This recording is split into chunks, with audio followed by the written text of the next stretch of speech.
જય Shri Krishna, welcome back to my YouTube channel. તો જો અત્યારમાં 10:30 પોણા 11 થઈ ગયા છે અને જો વિડીયો શૂટ પણ ચાલુ છે કે જે મારે છે ને શેમ્પૂ બનાવવાનું છે ફ્રેન્ડ્સ. તો દેશી ઓહળિયા છે ને બધા પલાળી દીધા છે, એકદમ હર્બલ અને સરસ શેમ્પૂ બને છે. તો અહીંયા પલાળી દીધા છે અને 24 કલાક માટે છે ને આપણે એને છે ને રાખવાનું હોય છે, એટલે 24 કલાક માટે એને પલાળી દઈશ અને કાલે પાછું શેમ્પૂ ફાઇનલ હું બનાવીશ. તો અહીંયા મારો છે ને વિડીયો હતો જે કુકિંગ ચેનલ માટે, અને અહીંયા છે અને જે લેવું હોય એ પણ કોન્ટેક કરી શકે છે. ફ્રેન્ડ્સ મારે છે ને આંબલીની ચટણી બનાવવાની છે કે જે આપણે છે ને સ્ટોર કરી શકીએ. તો એના માટેની હું છે ને પ્રિપેરેશન કરું છું કે આંબલીની ચટણી હવે બનાવી નાખું, કારણ કે આ ડીમાર્ટમાં ગયા હતા ને તો લઈ આવ્યા હતા. તો 2 પેકેટની કરવી છે, 250 ગ્રામ છે એટલે ટોટલ 500 ગ્રામ થશે. સોરી 200 ગ્રામનું છે એટલે 400 ગ્રામનું થશે. એટલે ગોળ અને ઇમલીની ચટણી કરવી છે, જે સ્ટોર કરીને કે તાત્કાલિક જ્યારે ખાવી હોય ને ત્યારે વાંધો ન આવે, આપણે બનાવી ન પડે અને ફ્રીજમાં સરસ રીતે એવી ને એવી રહે છે. તો એની રીત પણ હું તમને બતાવીશ.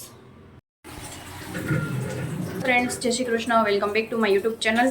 તો અત્યારે ફરી બ્લોગ સ્ટાર્ટ કરું છું. જય શ્રી કૃષ્ણ મમ્મી. જય શ્રી કૃષ્ણ, જય શ્રી કૃષ્ણ બધાને કેમ છે? બધાય મજામાં જ હશો. અત્યારે જો ઘોડો ફરવાનું કામકાજ હાલે છે, બાવ રડે છે કારણ કે અત્યારે શું એને સુવડાવવાની છે. અહીંયા ચટણી જો કાલે બનાવી હતી ને તો રેડી થઈ ગઈ છે, અને અહીંયા તેલ પણ તેલ શું શેમ્પૂ પણ બને છે. તો ચલો બનાવવાનું સ્ટાર્ટ કર્યો, પછી વિડીયો કન્ટિન્યુ કરીએ. તો ફ્રેન્ડ્સ અહીંયા જો મેં વસ્તુ છે ને બધી ઉકાળવા માટે મૂકી દીધી છે, જે શેમ્પૂની, અને ફાઇનલ હમણાં ઉકળી જાય પછી એક વસ્તુ ફરી પણ બીજી ઉકાળવાની છે, તો એ અલગથી ઉકાળીશું એને. તો એ આ ઉકળી જાય ને પછી એને ઉકાળવાની અને પછી મિક્સ કરવાનું છે. તો હું તમને કન્ટિન્યુ વિડીયોમાં બતાવીશ. ફ્રેન્ડ્સ જો અહીંયા છે ને મેં અળસી લઈ લીધી છે, તો અળસીને પણ અહીંયા ઉકાળી લેવાની છે, અને અહીંયા આ પાણી છે ને એ પણ ઉકાળી લેશું. જો એટલે મેં કીધું જો છે ને, અને ફ્રેન્ડ્સ હવે શેમ્પૂ ઓલમોસ્ટ હમણાં બનવા આવશે, રેડી થઈ જશે ને પછી હું તમને બતાવીશ કે કેવું બન્યું છે, અને પછી મારા હેર વોશ કરીને પણ હું બતાવીશ. ફ્રેન્ડ્સ અહીંયા છે ને જો મેં છે ને શેમ્પૂ બેઝ લઈ લીધો છે, મારો વિડીયો શૂટ પણ થાય છે એટલે શેમ્પૂ બેઝ એડ કરવાનો છે. આ એકદમ લો ટેમ્પરેચર પર આવી ગયું છે આપણું છે ને ફ્રેન્ડ્સ. શેમ્પૂ જો બનીને રેડી થઈ ગયું છે, એકદમ મસ્ત મજાનો જોઈ શકો છો ફ્રેન્ડ્સ. અને છે ને તમારે 12 કલાક એઝ ઇટ ઇઝ એમનો રાખવાનું કે જેથી એના ફ્રેન્ડ છે ને બધા બેસી જશે.